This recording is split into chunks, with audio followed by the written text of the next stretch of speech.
Hi everyone, my name is Inderpreet. हम लोग यहाँ पे शुरुआत कर रहे हैं खोज पेपर के डिस्कशन की, जो कि फिज़िक्स का है आपका क्लास 8 का। आप लोगों का पेपर ऑलरेडी बहुत अच्छा हुआ होगा। अब हम सॉल्यूशन की बात करेंगे, बट उससे पहले हम लोग खोज के बारे में डिस्कशन करना चाहेंगे। देखिए, खोज जो एग्ज़ाम है वो बेसिकली स्कॉलरशिप एग्ज़ाम्स है। अब स्कॉलरशिप एग्ज़ाम जो है आईआईटी आश्रम में आपको एक अच्छी एजुकेशन देने के लिए, राइट। अच्छी एजुकेशन मतलब जैसे देखिए, अगर हम लोग बात करते हैं जब हम स्कूल में 8, 9, 10 पढ़ते हैं या 11, 12 पढ़ते हैं तो हम काफ़ी सारी चीज़ें जो हैं एज सच एनसीईआरटी लेवल के कवर करते हैं, राइट। बट कुछ अच्छे क्वेश्चंस, कुछ ऐसे क्वेश्चंस जो कि है ना हमारी थिंकिंग को डेवलप करते हैं, वो हम लोग मिस कर देते हैं, राइट। तो यहाँ पे आईआईटी आश्रम में हमारा काम है आपको एनसीईआरटी के कंसेप्ट के साथ साथ आपको एज ए लॉजिकल थिंकर बनाना, ठीक है। और साथ ही साथ में जब आप 11, 12 में इंजीनियरिंग या फिर मेडिकल फील्ड चूज करते हैं आफ्टर 10th, तो उसमें आपका जो है कोई भी प्रॉब्लम क्रिएट ना हो। आपकी थिंकिंग ऑलरेडी डेवलप हो चुकी होगी एंड साथ ही साथ में आप इतना प्रैक्टिस कर चुके होगे कि आप हैबिचुअल हो जाओगे, राइट। इससे आपकी क्या होगी, एक तो सिटिंग हैबिट भी बनेगी, क्योंकि बिकॉज ऑफ हम लोग आपको जो क्वेश्चंस प्रोवाइड करते हैं यहाँ पे इंस्टीट्यूट में, वो आपको घर पे होमवर्क के साथ साथ आपको थोड़ा सा जो है एक हैबिट बनाएंगे, जिससे कि आपकी सिटिंग हैबिट साथ साथ में लॉजिकल थिंकिंग वो डेवलप होगी for neat and JEE for engineering and medical exams, ठीक है। सो अब हम स्टार्ट करते हैं यहाँ पे जो आपका क्लास 8 का एग्जाम पेपर है, राइट। उसके सॉल्यूशन सबसे पहले क्वेश्चन देखते हैं। Which of the following statements are true. Okay, तो हम लोग देखते हैं कि यहाँ पे कुछ स्टेटमेंट्स हमें दे रखे हैं जो कि नंबर 4 है एंड उसमें आपको बताना है ट्रू और फॉल्स के बारे में, राइट। तो सबसे पहले डिस्कस करते हैं first one. When a batsman hits a cricket ball with his bat, the force applied by the batsman is muscular force. तो देखिए, मस्कुलर फोर्स क्या होता है, basically the force exerted by muscles, right. So यहाँ पे मैंने कहा कि ठीक है, चलिए क्रिकेट बॉल को बैट जब हिट करता है तो एक बैट्समैन परफेक्टली, यस डेफिनेटली, जब वो हिट कर रहा होगा तो क्या करेगा, बैट्समैन अपना पूरा फोर्स जो है वो एक्सर्ट करेगा बैट पे, जो कि उसकी मसल्स के थ्रू होगा। तो डेफिनेटली ये वाली बात क्या हो गई आपकी, ट्रू हो गई। Very good, 1 second, okay, so this is true, okay. Next one की बात करते हैं हम लोग। इन एन इलेक्ट्रिक बेल, जो आपके स्कूल्स में होती है, राइट, जो कि काफ़ी सुकून का पल होता है जब हम छुट्टी पे जाते हैं, राइट। जब आपका इलेक्ट्रिक बेल बजती है तो लेक्चर आपके खत्म होता है। So the hammer strike in the electric bell the gong due to the electrostatic force. Okay, so अगर मैं बात करूं इलेक्ट्रोस्टैटिक फोर्स की, तो ये फोर्स होता है बिकॉज ऑफ चार्जेस की वजह से, राइट। बट यहाँ पे तो हमें इलेक्ट्रिक बेल में कोई ऐसा चार्जेस दिख रहा है, इट मीन्स कि ये गलत हो गया। इसका एग्जैक्ट आंसर क्या होना चाहिए, magnetic force, right. So this will be false. चलो ठीक है, एक ट्रू एक फॉल्स। थर्ड वन देखते हैं। During dry weather hair tend to attract the comb while combing, this is due to the magnetic force of attraction. Okay, magnetic force तो magnets के बीच में होता है, ये तो हेयर कॉम्ब है, तो हेयर कॉम्ब तो मैग्नेट्स नहीं होते, राइट। क्या आपके भी नहीं होते हैं, डेफिनेटली, राइट। तो अगर हेयर कॉम्ब आपके मैग्नेट्स नहीं हो तो दैट मींस इनके बीच में हमने पढ़ा था कि चार्जेस डेवलप हो जाते हैं, स्टैटिक चार्जेस, राइट। और जो फोर्स होता है वो इलेक्ट्रोस्टैटिक फोर्स होता है, ना कि मैग्नेटिक फोर्स।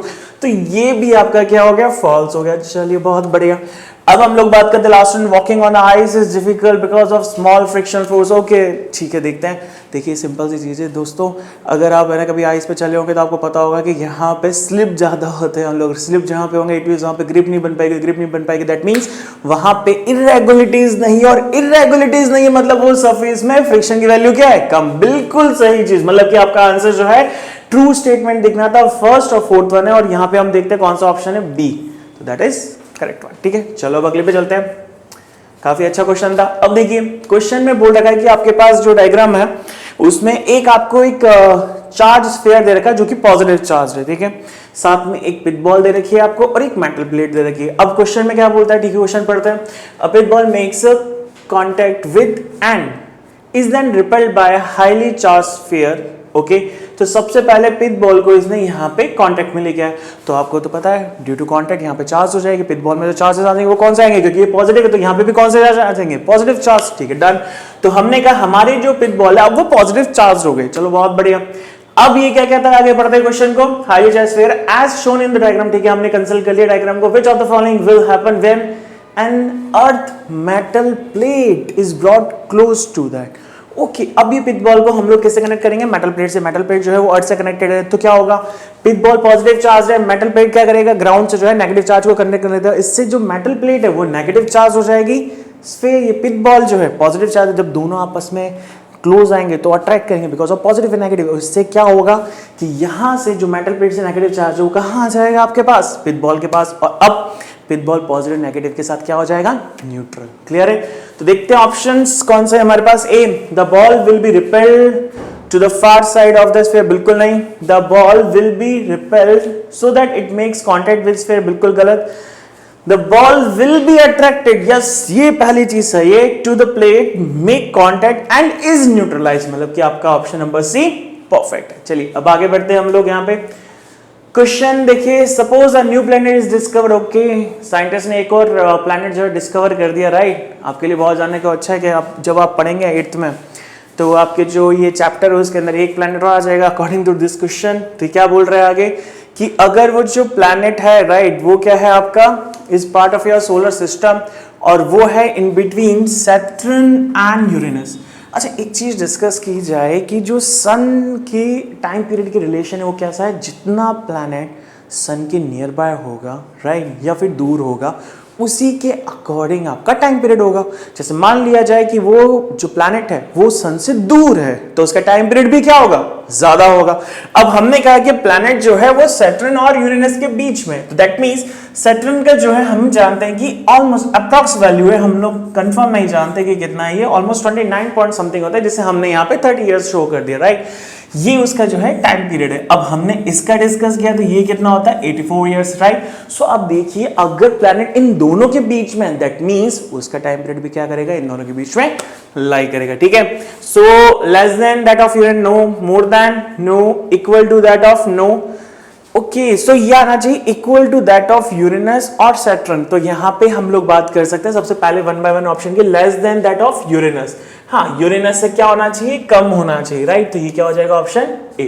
क्लियर है, इट इज डन। चलिए क्वेश्चन नंबर 5 की बात करते हैं। अगेन स्टेटमेंट, सबसे पहला स्टेटमेंट देते हैं, when a guitar string is plugged lightly then it produce a feeble sound. बिल्कुल सही, आपको तो पता है जब हम किसी भी गिटार के स्ट्रिंग को प्लग करते हैं तो वहां से जो साउंड प्रोड्यूस होता है वो स्मॉल वाइब्रेशंस होता है जो कि कानों को सुनने में अच्छा लगता है।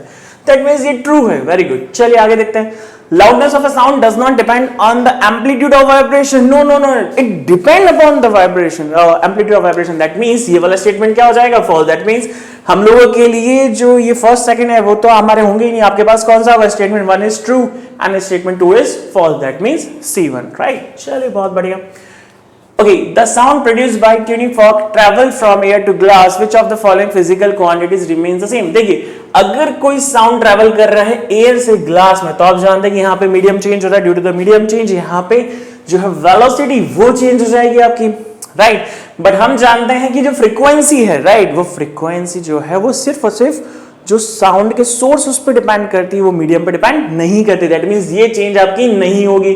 अब वेवलेंथ की बात की जाए तो आपको एक रिलेशन तो पता है, स्पीड जो होती है वो किसके बराबर होती है, वेवलेंथ इनटू फ्रीक्वेंसी।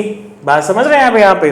अगर हमने कहा फ्रीक्वेंसी चेंज नहीं हो रही, स्पीड चेंज हो रही है, तो रिलेशन को मेंटेन रखने के लिए यहाँ पे लैम्डा को क्या होना पड़ेगा, चेंज। दैट मींस यहाँ पे जो वेवलेंथ है वो भी आपकी चेंज हो जाएगी, और एम्पलीट्यूड है वो साउंड पे, मीडियम पे डिपेंड करता है, तो वो भी आपका क्या हो जाएगा, चेंज। क्योंकि आपका जब साउंड ट्रैवल कर रहा होगा तो वहां पे कहीं ना कहीं एनर्जी का लॉस होगा, बिकॉज ऑफ दैट एम्पलीट्यूड आपका चेंज हो जाएगा, राइट। तो हमारे पास बचा कौन सा ऑप्शन, ओनली 2, मतलब ये बी।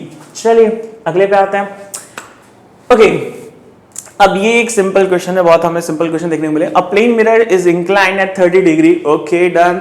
चलिए ये 30 डिग्री हमने मार्क कर रखा है ऑलरेडी यहाँ पे डायग्राम में। Ray of light is directed to that hits the mirror at an angle of 20 degree. चलिए ठीक है, ये 20 डिग्री हो गया आपके पास, राइट।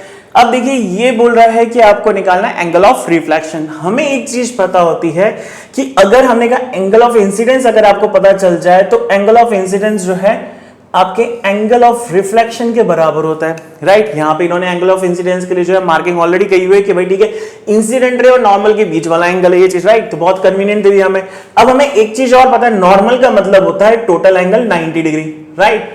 अब यहाँ पे ये 90 डिग्री टोटल एंगल है, ये है आपके पास 20 डिग्री, तो आपके पास जो रिमेनिंग एंगल हो जाएगा वो कितना हो जाएगा, 70 डिग्री।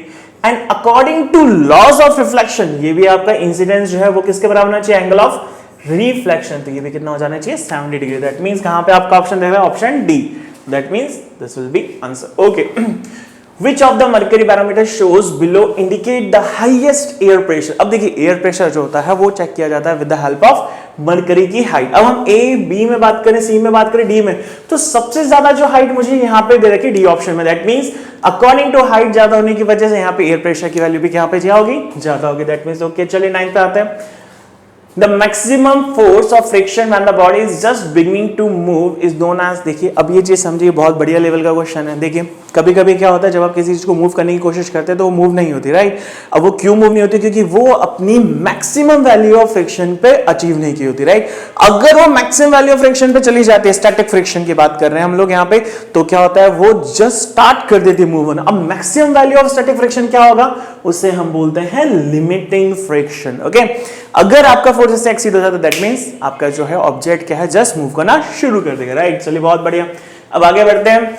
ये हमारा सेकंड लास्ट क्वेश्चन है। Rahul who is visiting his relative in the US, okay, notice that they use Fahrenheit to measure temperature. Today's temperature is 77 degree Fahrenheit. Okay, तो देखिए आपको तो पता है, जब हमें अगर कोई चीज Fahrenheit में दे रखी है उसे सेल्सियस में कन्वर्ट करना है, तो एक फॉर्मूला यूज करते हैं हम लोग, जो कि डिराइव होता है उनके रिलेशन से ही, F-32 इंटू 5/9, और ये आपका आंसर किस में दे देगा, डिग्री सेल्सियस में। तो यहाँ पे Fahrenheit की वैल्यू क्या आपके पास 77, तो यहाँ पे 77 रख दीजिए, -32 इंटू 5/9, ठीक है। अब आपको तो पता है 77 - 32 आप करेंगे तो ये ऑलमोस्ट आना चाहिए आपके, ओके 1 सेकेंड, ये आना चाहिए 45 के लगभग, राइट, ठीक है। अब 45 इंटू 5/9, ये आपका यहाँ पे 9 से 5 टाइम्स इसकी टेबल के अकॉर्डिंग, और 5 जो आपके पास कितना आ जाएगा यहाँ पे 25, तो दैट मीन्स आपके पास क्या आना चाहिए 25 डिग्री सेल्सियस। कहाँ पे ऑप्शन है, option number B, that will correct one. Okay, चलिए अब last one question. Okay, statement 1 हमें कहता है incident rays are parallel on a surface but the reflected rays are not parallel, this type of reflection is called regular reflection. नहीं, regular reflection में क्या होता है, आपके पास पॉलिश सरफेस होती है, राइट, और यहां पे जब कोई रे पैरेलल आ रही होती है तो आफ्टर द रिफ्लेक्शन वो क्या हो जाती है, पैरेलल बाउंस बैक करती है, रिफ्लेक्ट होती है, राइट। तो दैट मींस यहां पे रेगुलर रिफ्लेक्शन का मतलब तो ये था, जबकि ये बोल रहा है कि आपकी जो रेज है वो पैरेलल तो आ रही है बट जाते हुए वो पैरेलल नहीं हो रही, दैट मींस ये आपका रेगुलर रिफ्लेक्शन नहीं होगा, ये आपका क्या हो गया, फॉल्स स्टेटमेंट हो गया। चलिए next statement, diffuse reflection occurs due to the failure of laws of reflection. बिल्कुल नहीं, देखिए आपका डिफ्यूज रिफ्लेक्शन क्या होता है, जब आपके पास रफ सरफेस होती है, राइट। जब आप रफ सरफेस ले रहे हैं तो यहां पे आपका जो रिफ्लेक्शन होगा वो डिफ्यूज होगा, तो यहां पे लॉस ऑफ रिफ्लेक्शन तो वैलिड है, समझ रहे हैं आप। यहां पे जो चीज नहीं है वो क्या है, आपकी polish surface, that's the reason कि यहां पे डिफ्यूज रिफ्लेक्शन अकर होता है किसी भी सरफेस में। तो ये भी स्टेटमेंट आपका क्या हो गया, फॉल्स। दैट मींस आपके दोनों स्टेटमेंट्स क्या हो गए यहाँ पे, फॉल्स। तो ये आपका आंसर हो गया ऑप्शन डी। तो देखिए हमने यहाँ पे जितने भी क्वेश्चंस आपने यहाँ पे सॉल्व किए थे एग्जाम में, हमने यहाँ पे सारे डिस्कस किए 1 बाय 1, उनकी एक्सप्लेनेशन दी।